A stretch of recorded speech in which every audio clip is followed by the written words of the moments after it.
Good evening, everybody, and welcome to another exciting session of Gather to Grow here with Food from Zanzi.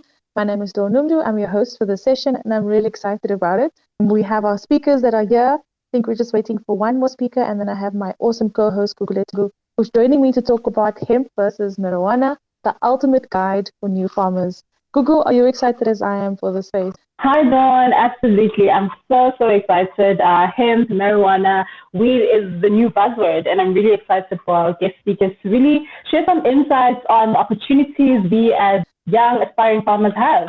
Yes, definitely. And I must say that I'm really excited about our expert panel speakers that are here joining us tonight. I'll kick off by asking them just to tell us a little bit about what they do, how they fit into the industry. And I'm going to start with the front runner. Sibusiso, he's the co-founder and CEO of Africa Cannabis Advisory Group. They are leading service providers specialized in medical cannabis in the hemp industry. Sibusiso, thanks so much for joining us and welcome dear to Gather to Grow with Food from Zanzi. Thank you so much for today's session and for having me on. Thank you so much for being here and thanks so much for being part of this conversation. Not someone new to the space, but she's been with us on a few sessions. Conse Moraba is an agricultural economist and strategy and operations analyst at one of South Africa's leading agrochemical companies. Conse, great to have you back on Gather to Grow and thanks so much for being here. Thank you so much, Dawn. And for those that do not know me, I am Conse Moraba. I'm an agricultural economist with 2 years working in the financial sector, but I am now in the agrochemical space. I also have a YouTube channel dedicated to all things agriculture where we share our insights called Food for Thought with Garabo and Conse. Thanks so much. And I must say, I enjoy your channel. Lots of great insights there. And I follow you guys. So thanks so much for sharing all of that with us and just for championing the agricultural sector continuously, Conse. And then I have Arne. Arne is from Hemp Hub. Arne, welcome to Gather to Grow. Thanks so much for being here. Thanks a lot. It's one of my favorite subjects, ranting about the struggles of the cannabis industry. Yeah, definitely. I think that was one of the points that he said to me when he agreed to be here. He's like, as long as I can rant, it's fine. So I was like, no, this is a space where you can do that. And then last but not least, Trishalan is the co-founder and CEO of Multidime and Native Genetics. Thank you so much for agreeing to join us and being here. Yeah, my name is Trishalan Munsami. I represent Multidime. We are a medicine company involved in the commercial cultivation of cannabis as well as other plant medicines and looking at the sort of cohesion of the commercial sector as well as the rural agricultural communities in South Africa to participate in the cannabis economy. So it's one of our bigger drivers. So thanks again for having us this evening. Thank you so much. And thanks so much to my colleague Nicole for connecting me with you. She was obviously also at the summit that happened recently. So thank you so much just for engaging with us, even on Food from Zanzi. It's great to have you with us. Gugu, I'm going to go with my first question and then we'll just roll with it. I think tonight we want to be very specific with our time because I'm sure everyone has lots to say and lots to contribute. So let's set the scene by starting with how the cannabis industry currently operates in Mzansi. For the newbie farmer or anyone who has an interest but wants to know what they're stepping into, what should they be aware of? Maybe I can take this one. So just to provide a little bit of context in terms of what the lay of the land looks like in the South African cannabis industry. So we really have basically all the 3 verticals in terms of legal cannabis activity in South Africa. The first one being decriminalized cultivation, which is essentially the result of the 2018 Constitutional Court ruling that the cultivation and consumption of cannabis within a private space is a human right. So that's got nothing to do with any sort of commercial activity, but a lot of individuals will be growing and consuming cannabis in a private space. Under that framework, the trading of cannabis is not legal. So I think one of the big misconceptions in South Africa at the moment is the thinking that that court ruling basically legalized the trading of cannabis, and that isn't the case. The second vertical in terms of a regulated or legal framework for cannabis is around medical cannabis. So since 2019, SAPRA has been issuing medical cannabis cultivation licenses. There's just under 60 licenses that have been issued to date. The growing activity under the medical cannabis regime is very, very different to agriculture in that you typically grow in a controlled environment. So a greenhouse or even indoor cultivation is very popular here. Sort of growing outdoors or under nets, for example, is probably not an industry best practice because ultimately your product has to meet pharmaceutical standards, and the current framework in South Africa allows for exports only. So you actually have to grow to meet an Australian or Israeli or German standard. And so that happens under a controlled environment or indoor. And then lastly, we've got the industrial hemp framework that's governed under the Department of Agriculture. And that is sort of more the traditional agricultural framework. So cultivation there typically happens outdoors, large scale. The Department of Agriculture began taking applications in cultivation towards the end of last year. To my knowledge, there haven't been any permits that have been issued as yet. That basically summarizes the sort of different verticals currently in South Africa.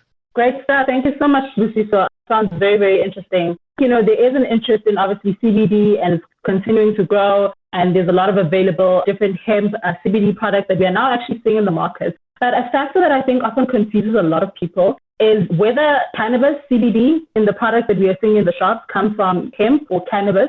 So maybe one of the speakers could define and help us understand what is the difference between hemp, cannabis, marijuana.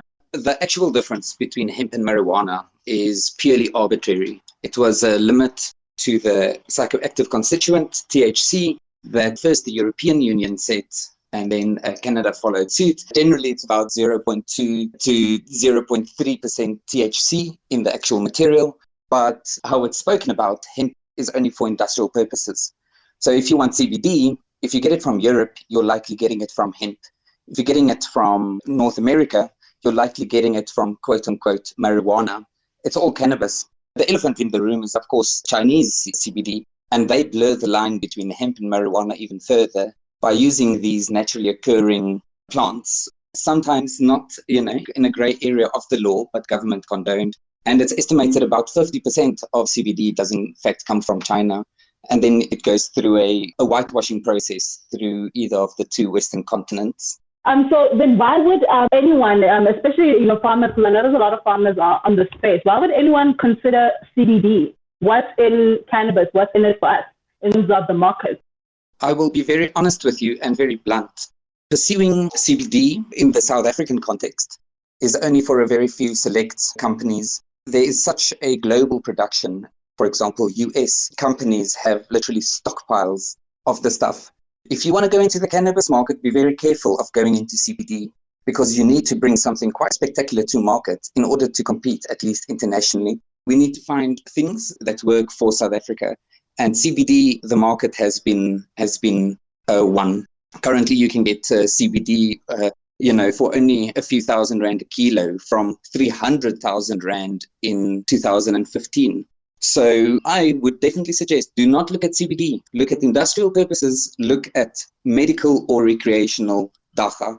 Maybe we can get some of our other speakers to say whether they agree with what Anna is saying, whether they have a difference in opinion, and then maybe also, just as a follow-up question, so you believe that South Africa's sleeping giant has the potential to become a major player, in the global cannabis market, and maybe we can also just unpack this a little bit more.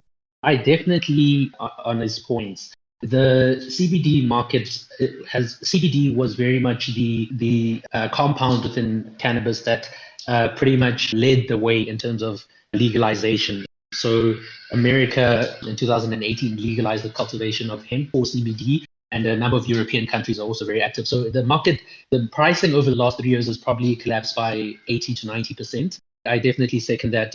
With CBD, the players that we are working with that are doing well within the space are usually companies that have actually got end products and branded end products. So for example, CBD we've got a client in the US that uses CBD in sports nutrition shakes, so as a pre and post workout. And because they're building a brand and they can command a level of margin with the consumer, and their input cost being CBDs is declining, they're actually in quite a good taste. So if you are able to actually build a brand or develop proprietary formulation with CBD as an input that is consumer facing or consumer touching, I think that's a possibility. But on purely the cultivation side, it's fairly challenging. And maybe just to briefly touch on the point that you raised about the potential of South Africa in the cannabis industry. So we definitely believe that South Africa has got immense potential to be the leading African cannabis economy, as well as be very strong and relevant in terms of the international cannabis supply chain for a number of reasons. Number one, South Africa currently has hundreds and thousands of traditional indigenous growers who have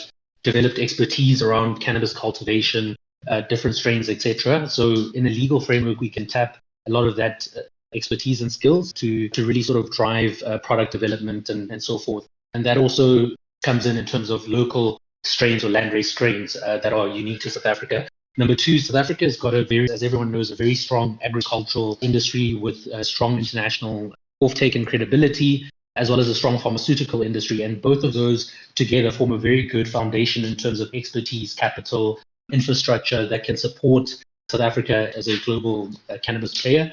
And then thirdly, I think South Africa also has quite a large scale domestic market. And unlike many other countries or most other countries in the world, our government has indicated a clear intention of fully legalizing cannabis for domestic use and consumption. And so the strength in terms of purchasing power in South Africa domestically and those other factors that I've mentioned put South Africa in quite a strong position to be able to really be the leading cannabis economy on the continent and one of the leading ones internationally.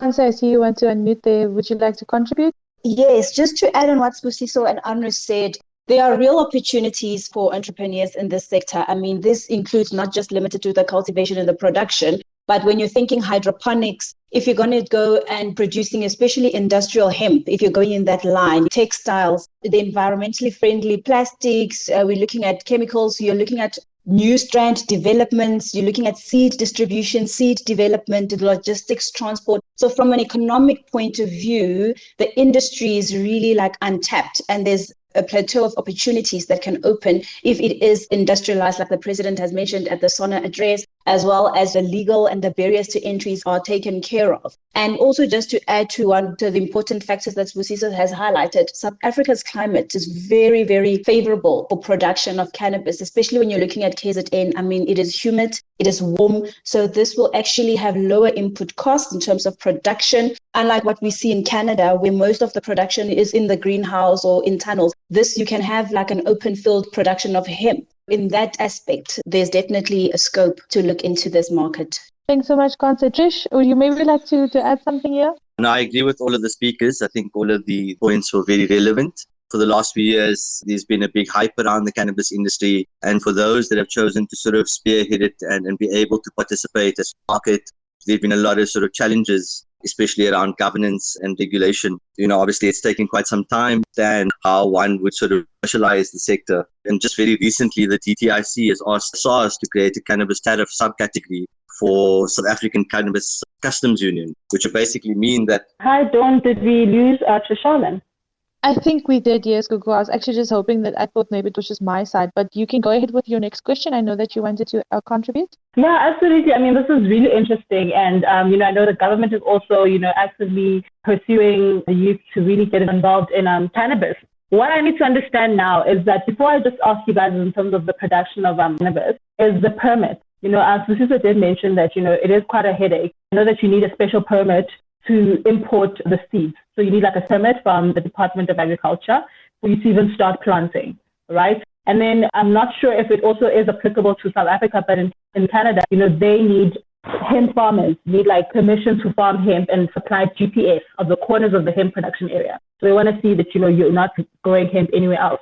The permits and the licensing seem like a bottleneck for anyone really interested in that. So I just wanted to know, where do we go in terms of acquiring, what permits do we need to start and how much do they cost? In terms of South Africa, there's really two types of permits or licenses in cannabis currently. The first one is for medical cannabis, and that have been in place since 2019. With medical cannabis, it's extremely capital intensive. So the license in and of itself, the application is about 24,000 Rand. But the big challenge is that the regulator, SAPRA, actually requires you to develop your facility first, and then it gets audited. And then if they are happy, they will grant you a license.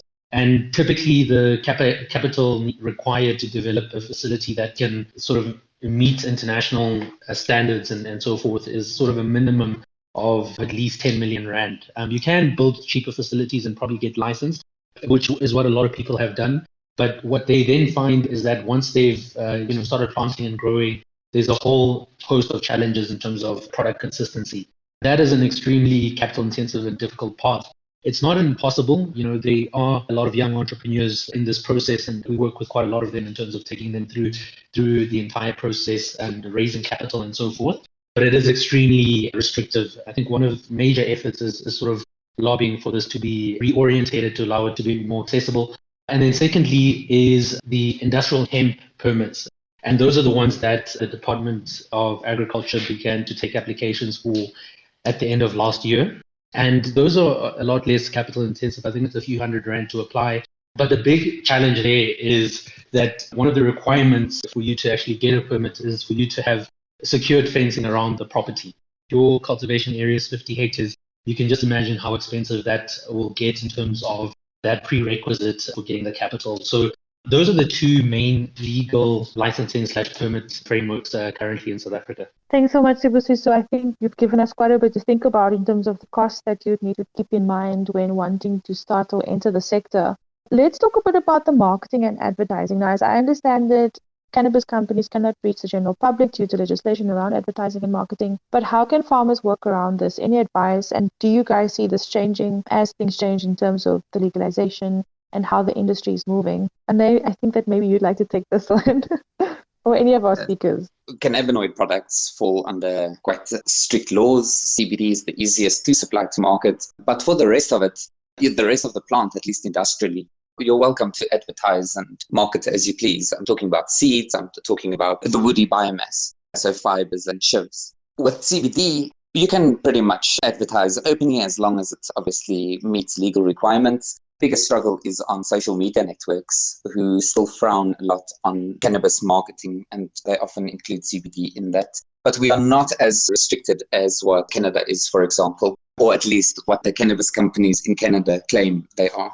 Trish, I saw that you also wanted to respond to the question. Would you like to contribute? Yeah, unfortunately, the market of cannabis is still an issue. And that, I think, predominantly lies in respect to the local commercialization of cannabis. So to date, we've only been able to export CBD and derivative from companies or countries where we have registered product. And unfortunately, in this country, we are still yet to register many of our product. And that obviously speaks to genetic profiles and where we acquire the seeds and how we cultivate them and the standards that they go through. There is, of course, as we've seen with regards to public enthusiasm, that there have been many products that have been coming to market, especially with regards to social impact programs that have been coming around these social clubs. And the guys that have been putting together these social clubs and being able to cultivate certain plants and genetics and being able to provide these derivatives to their members. And so that's obviously been able to fuel a lot of the enthusiasm around the sector as well. So in respect of marketing, and of course, it's a no-go for now. And governments, obviously, what they're requesting is that, things happen on sort of a membership basis. And there's a sort of a very strict protocol that happens in your social clubs, especially with the fact that it should not be for profit and one should not be seen to transact or administer in any way. So it is still very much a limited capacity in the way we can expose or advertise the work that we're doing. Thanks so much for that. I know Gugu is burning the very farmer in her question in terms of how to grow. So Gugu, you can go and I'll ask the rest of my questions later. Yeah, Dawn, absolutely, you know me. I really would like to know, in terms of just the production of hemp, why a farmer would consider it, maybe, even as part of their rotation. If you guys can just give us a guide to the growing of hemp for seed and maybe the growing of hemp for textile purposes, for fiber, are there any differences in that? How much can we sell it to the agro-processors? Hemp, you grow on a massive scale. You're aiming for tens of thousands of plants per hectare. It works great in rotations. In fact, in standard rotations, it is after legumes like soy, of course. It's very nitrogen intensive. Anything that follows that. It is also a perfect crop to grow before wheat because certain studies, including a Spanish one, found these yield increases in wheat when it was preceded by hemp. Regards to what kind of crop you plant, if you want to grow for fiber, you're going to harvest before seed maturity, especially for textiles. Textiles is probably one of you have to get it right to get a really good quality fiber because it is a bast fiber. So you harvest at a certain date before seed maturity, and that tends to go for fiber production. Your waste is then the woody shivs, which is the inner core of the plant. And this, of course, can be used for building, etc., chipboards, you name it. You can grow dual-purpose crops, so generally that's for seeds and then for biomass, and this biomass also goes into industrial fibers, also for building, etc. If you look at Futura, which is a common European variety, it's called Futura 75. For that, you're looking at about 10 tons to a hectare. 8 of that is good biomass, and then the seed yield, if you grow it for seed, is about, if you're a good farmer, about 750 kilos, which is not a lot. But obviously the seed is a high-value product, both as a pressed oil for the protein content and as whole seed. The last farm gate prices I heard was around about 16 to 20 Rand a kilo. You do need processing equipment to process the seeds. Generally, the seeds need to be dried as well because you're not harvesting at complete seed dryness to avoid seeds dropping off. And equipment to use is generally people do different combine harvesters.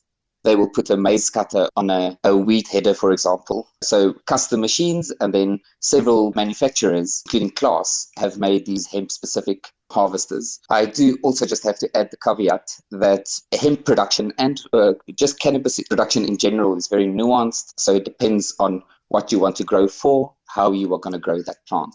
Some producers also harvest leaves, also harvest for cannabinoids like CBD. How you're going to grow it depends on what you're going to do with it. Wow, that's Definitely. very interesting. I think maybe just one other point regarding hemp. So there are over 50,000 end products that can be created from hemp. So textiles, as mentioned, hempcrete, which is a substitute to cement in construction, can be used for insulation, clothing, etc. But one of the biggest challenges in terms of the hemp industry is the fact that the supply chain, and definitely in South Africa, but in actually even most parts of the world, isn't developed as yet. For example, as much as we know that there are all these uses for hemp, the big challenge is actually being able to connect, the farmer to the fashion retailer in terms of converting that biomass to a t-shirt, for example. And it can't be understated how difficult it is to develop the supply chains, especially at scale. There's numerous sort of case studies around the world where in different parts of that supply chain, different companies and operators and entrepreneurs have failed because of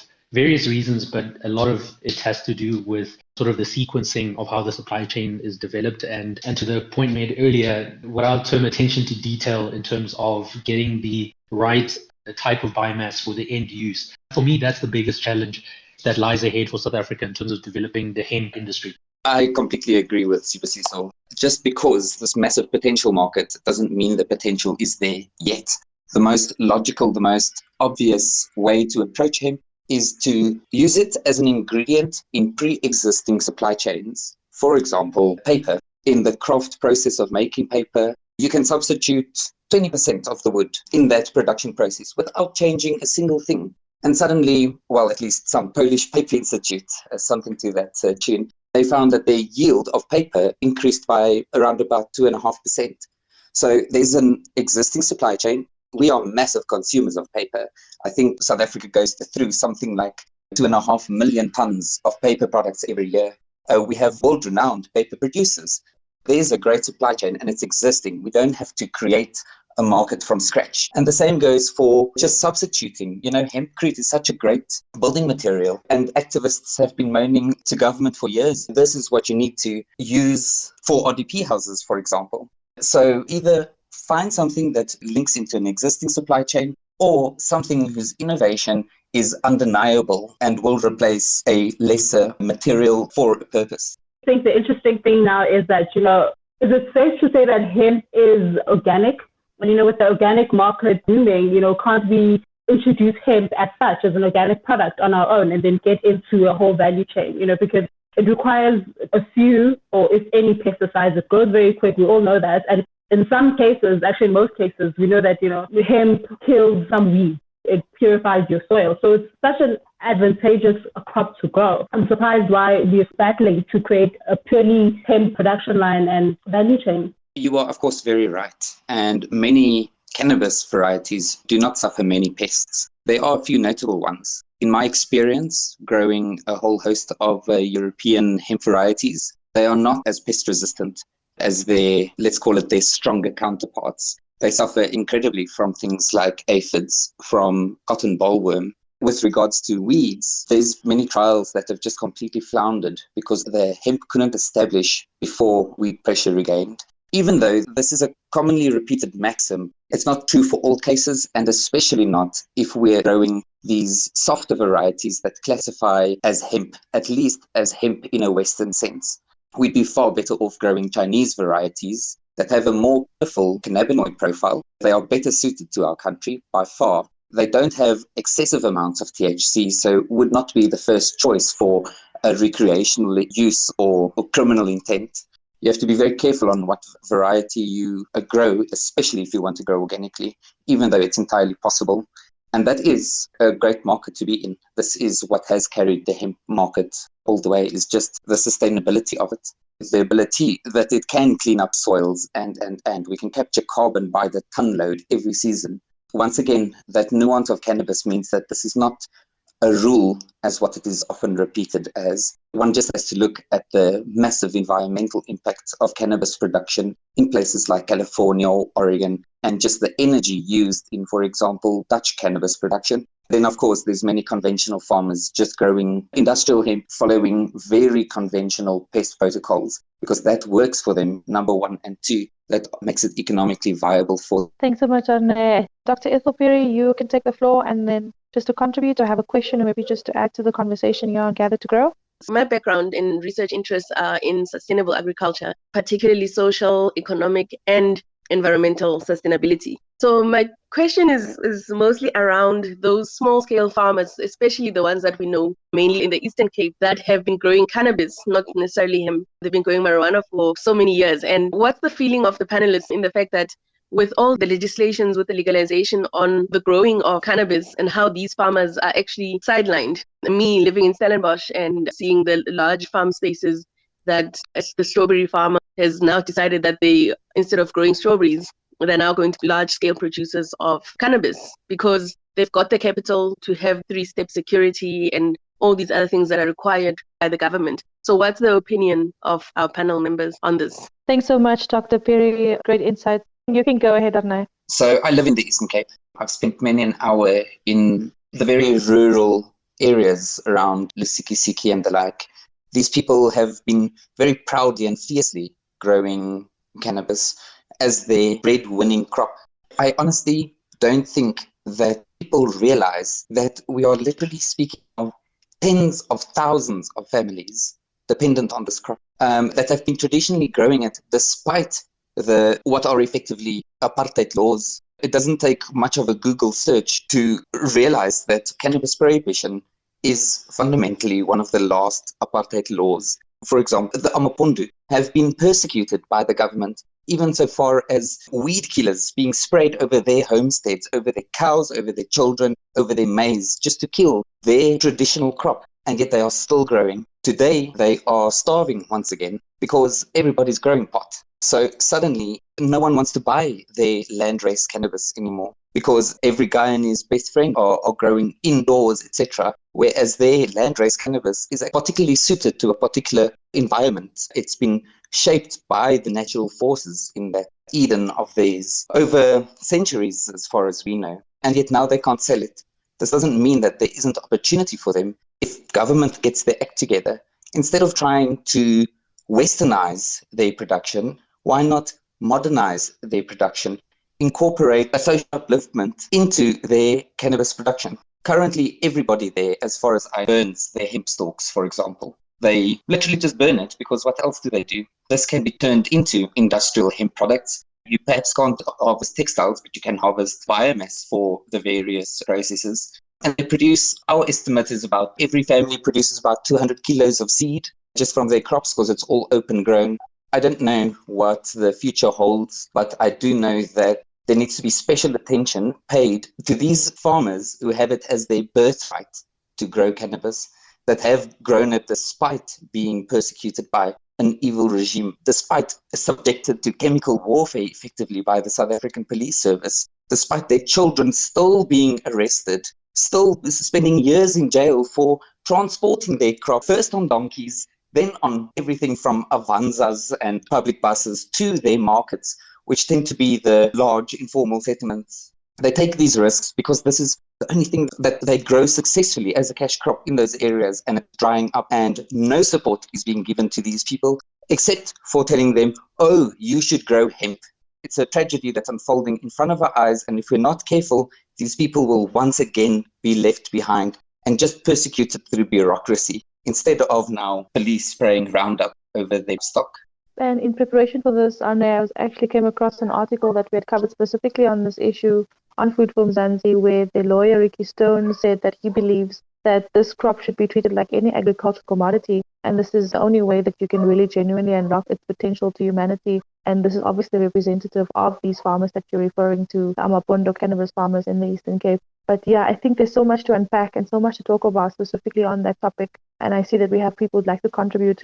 Kasi, I'm giving you the floor. You can unmute your mic and contribute, and then I'll go to Kamau after that. My name is Klux. I'm an agricultural student based in Potchefstroom. I'm studying at Potchefstroom College of Agriculture.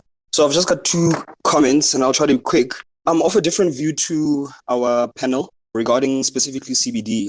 The general comment is that the CBD space is saturated. I don't agree with the statement, but I think to qualify it, CBD is saturated in a particular market. So in South Africa, and I would believe the trend is also global, we're seeing CBD being made into particular products that are sold in certain places. So in South Africa, in Sandton, in Cape Town, Durban, and a few clicks and discount stores. But in general, it hasn't really penetrated the South African market as much. So I believe CBD is saturated if we follow the European and American standards of growing hemp and cannabis, because that's what South Africa is doing mostly. We are being subjected to growing in tunnels and these indoor facilities, which are expensive. However, like the speakers have said, in South Africa, we've got an optimal climate to grow outdoors, to grow both hemp and cannabis outdoors. To an extent, some of the cannabis that can be outdoor is good enough to be medicinal grade, because obviously cannabis that is grown for medicinal purposes will target different ailments, and some of those ailments can be targeted with cannabis that's grown outdoor. Because the speaker did mention that there's no real significant difference in hemp and cannabis except for the chemistry, so the level of THC that we have, but both are one thing. I believe in that regard, CBD can be saturated, but if we open it up and say that you are allowed to grow hemp and cannabis outdoors to make whatever product, including CBD product, then it will become cheaper. Obviously, the manufacturing and extraction and processing part will still become expensive. But once we have economies of scale, so once we have a lot of people who are supplying the raw product, it becomes much cheaper. And then that way, it won't only be available in your high LSM areas. We can get it to the low LSMs, because we're talking about people in the Eastern Cape and disadvantaged communities. They haven't had access to these CBD products, except maybe in the traditional ways that they manufacture them. But I don't see how we can speak about a CBD industry that's saturated when the majority of South Africans haven't accessed it. So that's my comment on CBD. I think there's a lot of exclusion, and it's driven by a lot of these European and US-based companies.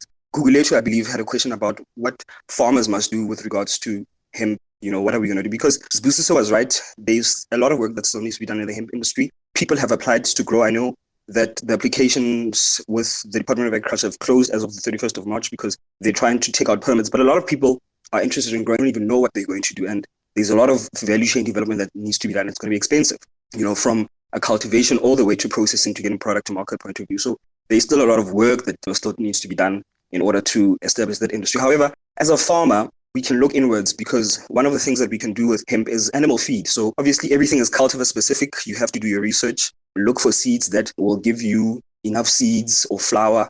Although the government is a bit finicky about that, because as soon as you start processing flour, they talk about medicines. But you can even use the leaves for the sake of producing animal feed, for your animals on the farm, for your neighbors' animals. So we can start with those simplistic measures, because currently I believe the cap is 50 hectares. Each applicant is allowed to only apply for 50 hectares. So those 50 hectares, we can't do a great deal. There's a lot that you can do with 50 hectares, don't get me wrong, but you can't do a great deal. So I think we need to start developing products on a very small scale, so that we can start developing the value chain and we can start including other farmers, and then the caps will be removed. But as farmers, one of the answers that we can give is grow cultivars that are good for animal feed. I know pigs can chow the whole plant as it is. They don't need too much. Some animals need a bit of processing. Cattle, you need to do some level of processing, but it's not too complicated. Some of the machines that can be used are available on the farm, and just a bit of tweaking is needed. You can press for oil like other people have mentioned. So we can start in those ways. But essentially what we need to shy away from is exclusions, because the cannabis industry,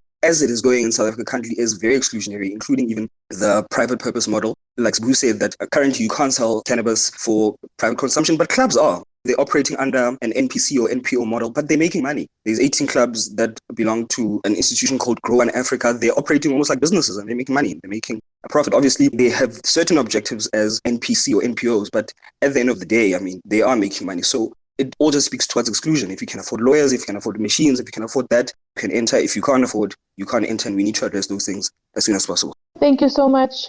Christina, you can take the floor. My name is Christina Gubic. I'm a communication specialist focusing on sustainability and environmental issues. One of the things that really strikes me is the sort of collective knowledge on this space. And I'm just wondering, if there isn't maybe a feasibility study or a paper that documents the entire value chain and the potential for product applications, job opportunities, and skill deficits, that we could really position more professionally. If there is such a report, I'd like to read it. If there isn't, I would like to help author it. The second point around traditional growers in rural communities, I think we've all got a lot of experience with cooperatives, and sometimes they can be their worst enemies. Sometimes there's a lot of infighting, but one of the suggestions things that you alluded to, I think something that could be very valuable is the legal precedent around indigenous knowledge systems and how the Khoisan won their argument around owning the intellectual property on Hudia and Buhu. And that could be something that could be taken further with environmental lawyers. And then lastly, what Arne was saying around substituting a portion of hemp into paper fiber. I mean, this is definitely something that corporates like SAPI and Mondi would be interested in hearing on, improving their sustainability scorecard. And potentially, this group could represent at Sustainability Week, which is hosted every year. I think it's around September. I could be mistaken, but certainly something to look into. Thank you so much, Christina. Lots of amazing points made. Kamau, you have the floor. So I had a question. Farmer who would be willing to do hemp in open field. What is the best season to plant? Is it the long rains or the short rains? And what climate is best conducive for hemp? Also, we want to know about, are there any diseases that affect both hemp and marijuana? Thanks, Kamau. And on Green Dreams, you can ask your question if it's related to the topic, and also just to our speakers, and then I'll give over to Arne to respond to Kamau. Oh, thanks for having me up, and what a great space, good subject matter. All the speakers that spoke today had some really good points. I didn't really have a question per se. I just wanted to share some of the challenges I found. I grew hemp for a startup company for 1 year, and I'm currently the farm manager for a hop company, which grows hops for beer. And coincidentally, they're both in the same plant family and share a lot of the similar characteristics as far as insect pests and disease. Thank you so much for contributing, and great to have you on this space. Arne, I'm going to give over to you just to contribute or respond to Kamau's questions, and then Tabile, I see you there as well. To also contribute, an agricultural economist at the NMC. Arne, over to you. Kamau, most hemp is what's known as photosensitive. So most hemp require a certain number of daylight hours to grow vegetatively. And when these hours then decrease below a certain point is when flowering is then initiated.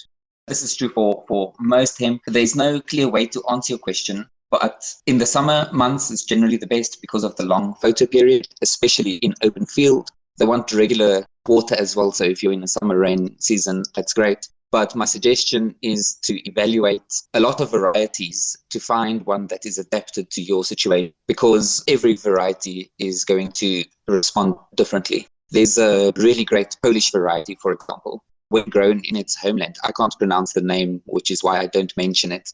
In its natural environment, it grows 4 meters. When grown this side, you'd be lucky to have it reach 50 centimeters. And that's purely because the daylight just isn't long enough.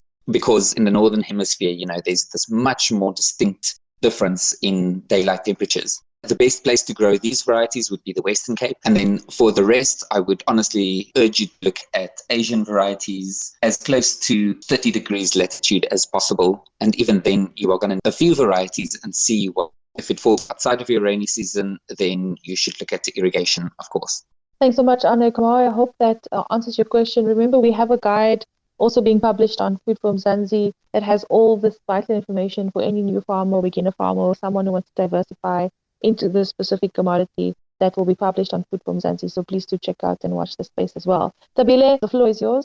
We have a lot of folks that are interested in getting into it because it's something new, but also because it is providing like a great opportunity for typical South Africans. I'm just going to comment around the issue of, I think there was one speaker who raised like a very important issue around the whole hemp situation where it looks to be exclusive. I think we will have to first off understand, or at least put it at the back of our minds, that this industry is very young in South Africa. It's very young in terms of formalizing it. So that alone, it has opened a room for inheriting some issues that are already existing in South Africa. So that said, we will need to at least understand that we're not going to get this thing right from the get-going of it. Like it's very new.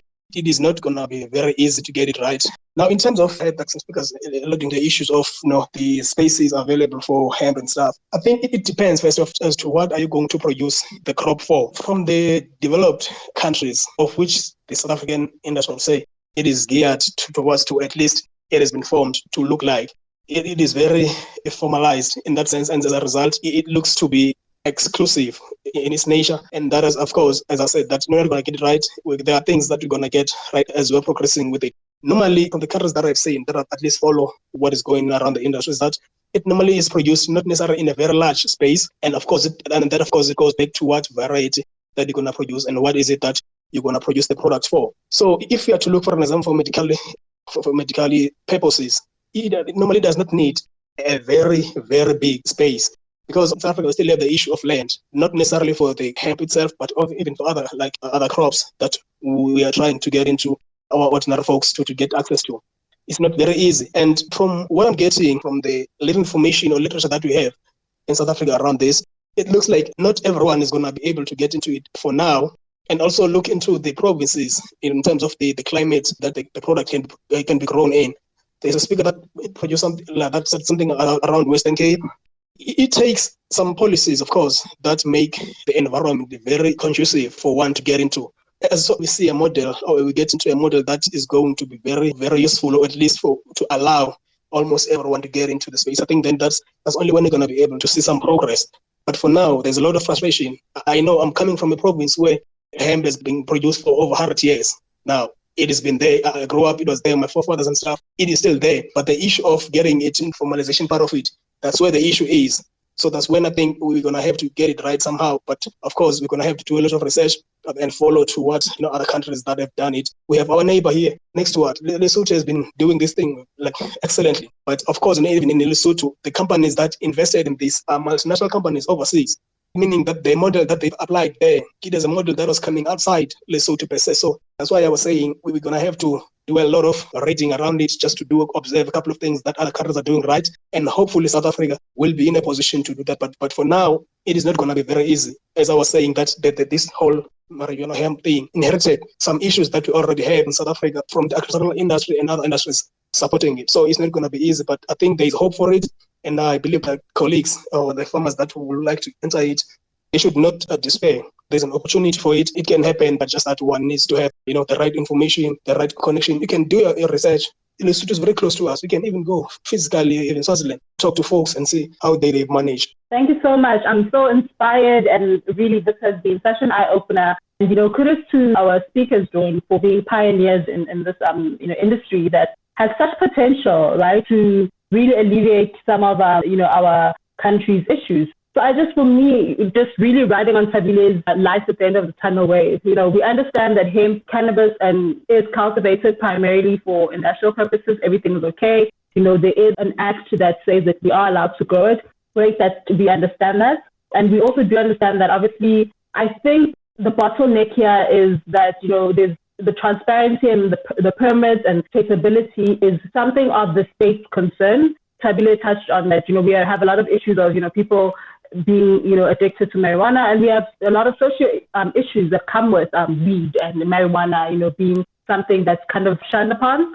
Just for young aspiring farmers, what really is missing here, because I feel like we need some sort of act to be our starting point, because right now the regulations is all complex. We can't be focusing heavily on all of that. We need to start relying on getting farmers involved in the cultivation of hemp. Because at the end of the day, it seems like we're playing catch up with the rest of the world. So maybe what can be our motivation for young farmers starting this? I know it is capital intensive and we need to lean on the already existing value chains, but I just would like our speakers to really give us maybe motivation on how we can really channel this thing and really go forward as young as we are with little to no money, but really the drive to pioneer this. Anyone can take my question. I'd just like to briefly comment on the gentleman's conversation just a minute ago. Northern California farmers are facing similar situations like you spoke to, where there's been farmers that have grown cannabis outdoors for decades, and now they're competing with massive corporate indoor grows. It's a challenge for them.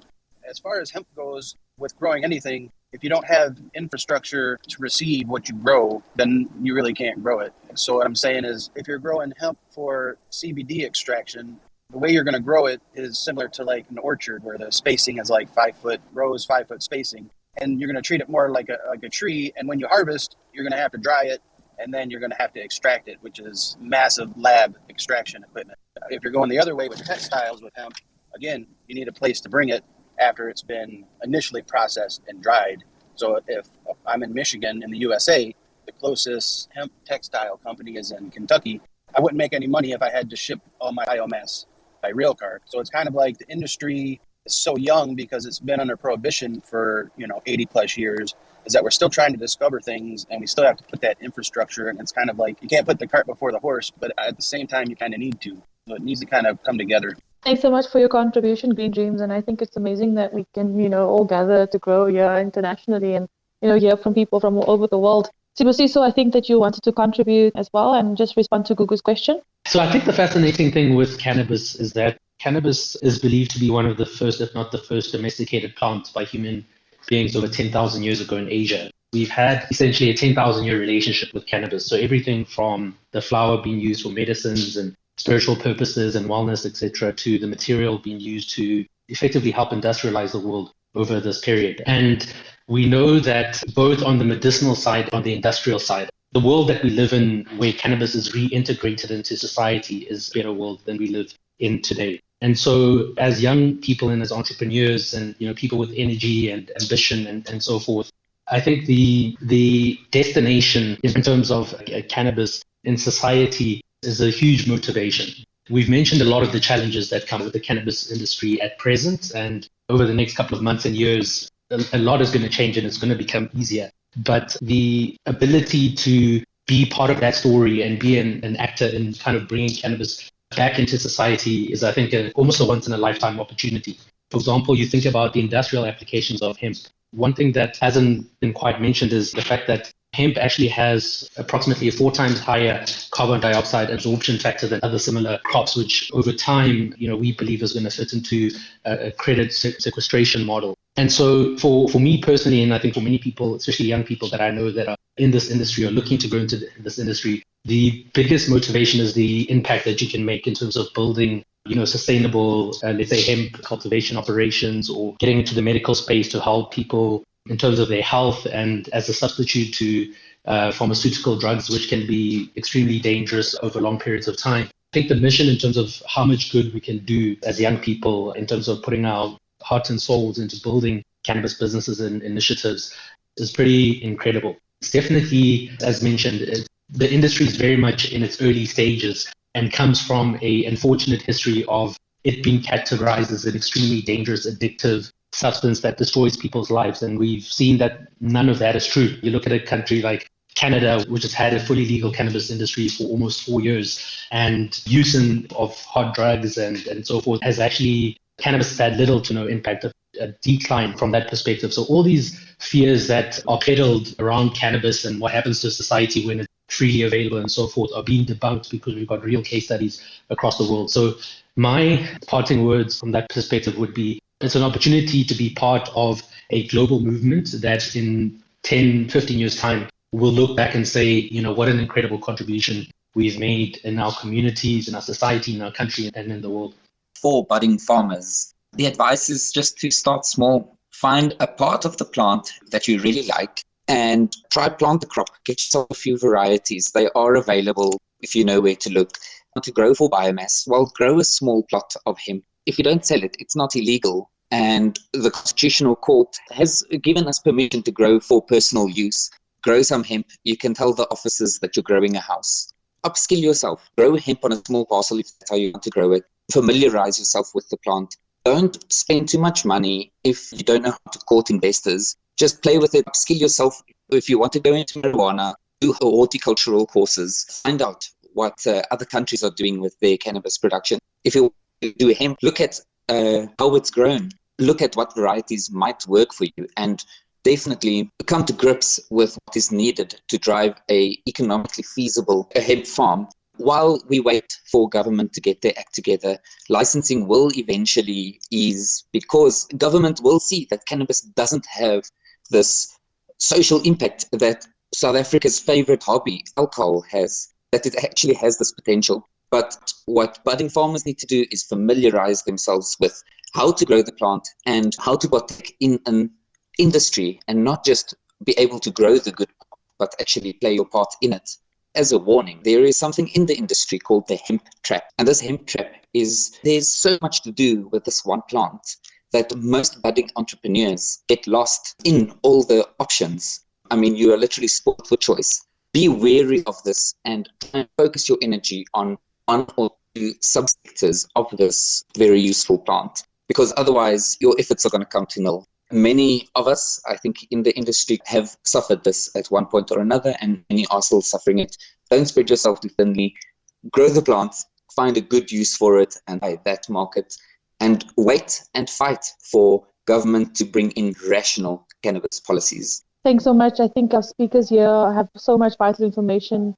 Thanks so much for your contributions, Anne. I see we have 2 hands up from Green Dreams and Christina. I'm going to give Kansé a chance to just share her contributions as a main speaker, and then I'll give over to the last 2 to contribute, and then we'll have to wrap up for the evening. Kansé, over to you. For me, it's not even as much to the budding entrepreneurs because they really need all the support, right? Otherwise, a large number of our small scale producers are going to be excluded from all of this, like Tabile has mentioned, as well as Busiso and Arne. So whoever is on this call and involved, whether it's in the body of the cannabis associations or the companies themselves, I put an action item to them to lobby and have those discussions with government to see if they can maybe, make more lenient policy decisions regarding this development in the cannabis industry, because it is still young. There's still room to make those adjustments before it is set in stone. And if the president did say that this is an industry they want to look at uplifting the social economic standing in South Africa and uplifting the high unemployment number, and they're looking at the Eastern Cape, they're looking at KZN, they're looking at Limpopo, which is like the rural economies,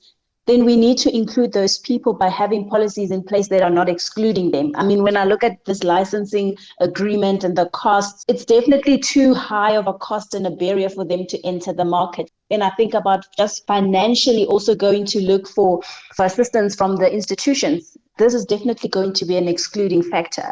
So for me, I know there's a huge interest. All the speakers have said, and the people that have also commented that, it is definitely, there is potential, but we need to get our house in order before we can say that this is where we want to invest. Otherwise, we are going to exclude our rural economy. And then we're going to be finding crime rates still going up because the high number of South Africans are still unemployed. Thanks so much, Kansé. And I think you have contributed a bit to one of my questions that I wanted to still ask around government's role and especially how we see it playing out with government. So thanks so much for that contribution. Christina, I'm going to give you the floor, and then Green Dreams after Christina. Thanks. I just wanted to add, did anybody attend the Sustainable Built Environment Conference that was hosted in Overberg on the 28th of March? Now, this has been going on for 10 years, even if you missed out. If you visit the website, you're going to find a whole lot of people that you can connect with around sustainable building. And, just hearing how difficult it is to navigate the regulatory framework and being tripped up by potency and purity and rules and things.